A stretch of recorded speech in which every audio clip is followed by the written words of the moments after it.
Assalamualaikum warahmatullahi wabarakatuh. Perkenalkan, nama saya Fiona Oktaviani Delindra dari kelas 65. Baiklah, saya akan mempresentasikan hasil dari analisa saya mengenai reformasi birokrasi dalam praktiknya, dan reformasi birokrasi di Indonesia. Reformasi birokrasi adalah perubahan mendasar secara menyeluruh untuk perbaikan tata kelola pemerintahan agar bisa menjawab permasalahan-permasalahan dari masyarakat. Reformasi birokrasi ini dilakukan karena birokrasi adalah patokan utama dalam penyelenggaraan negara. Reformasi birokrasi harus dilakukan agar memperbaiki sistem yang sudah ada, yang dinilai dan dianggap masih kurang. Jadi, diperbaiki dan lebih ditingkatkan lagi adalah menjadi sebuah keefisienannya. Reformasi ini merupakan proses pembaruan yang dilakukan secara bertahap dan berkelanjutan, sehingga tidak termasuk upaya atau tindakan yang bersifat radikal dan revolusi. Reformasi birokrasi ini akan bermuara kepada good governance. Reformasi birokrasi dalam praktiknya melakukan penerapan aplikasi kantor, yaitu aplikasi e-office, untuk mendukung penerapan e-government dalam kegiatan perkantoran, yang selama ini lebih sering dijalankan sebagai bentuk pengelolaan yang identik dengan wilayah dapur organisasi. Penerapan aplikasi tersebut dapat terwujud sekaligus mencegah pengulangan praktik administrasi yang menjunjung tinggi superioritas pemerintah di atas masyarakat.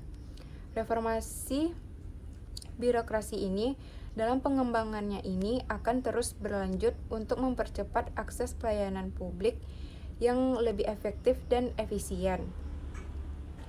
Aplikasi e-office ini merupakan salah satu indikator dari terlaksananya implementasi reformasi birokrasi secara utuh. Aplikasi ini adalah salah satu produk dari e-government yang bertujuan untuk mendukung penerapan reformasi birokrasi, khususnya dalam kegiatan administrasi perkantoran. Pemanfaatan aplikasi e-office ini terbukti sangat membantu dalam mempercepat proses bisnis perkantoran. Tingkat efektivitas dan efisiensinya yang ditunjukkan oleh kinerja aplikasi tersebut dapat memberikan implikasi terhadap penerapan reformasi birokrasi. Reformasi birokrasi dalam praktiknya juga menerapkan zona integritas menuju wilayah bebas dari korupsi. Zona integritas ini adalah predikat yang diberikan kepada instansi pemerintah yang pimpinan dan jajarannya mempunyai komitmen untuk mewujudkan wilayah bebas korupsi, wilayah birokrasi bersih, melayani melalui reformasi birokrasi, khususnya dalam hal pencegah korupsi dan peningkatan kualitas pelayanan publik. Dan selanjutnya, reformasi birokrasi di Indonesia. Reformasi birokrasi yang terjadi di negara kita Indonesia ini masih belum bisa dikatakan dalam posisi yang baik, karena para birokrat masih belum menunjukkan kepedulian mereka terhadap perubahan dan tuntutan masyarakat dalam pelayanan. Di Indonesia ini juga masih banyak permasalahan yang menyebabkan reformasi birokrasi ini belum optimal, seperti pola pikir birokrat dan komitmen pimpinan. Banyak birokrat yang menjadi arogan dengan menganggap bahwa kita yang sebagai rakyatlah yang membutuhkan seorang birokrat. Para birokrat juga masih banyak yang belum profesional dalam menjalankan tugas dan kewajiban mereka. Selain itu, pejabat negara kita juga masih banyak yang melakukan pungutan liar, korupsi, dan melakukan praktik KKN dengan semaunya.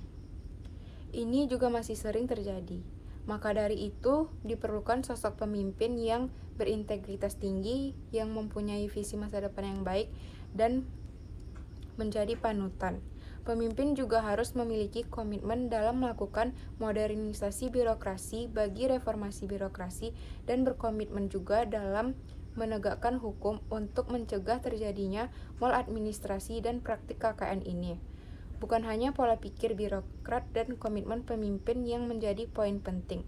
Kita sebagai masyarakat juga harus ikut bekerja sama dalam mewujudkan reformasi birokrasi ini. Baiklah, sekian dari hasil presentasi saya. Kurang dan lebihnya saya mohon maaf. Assalamualaikum warahmatullahi wabarakatuh.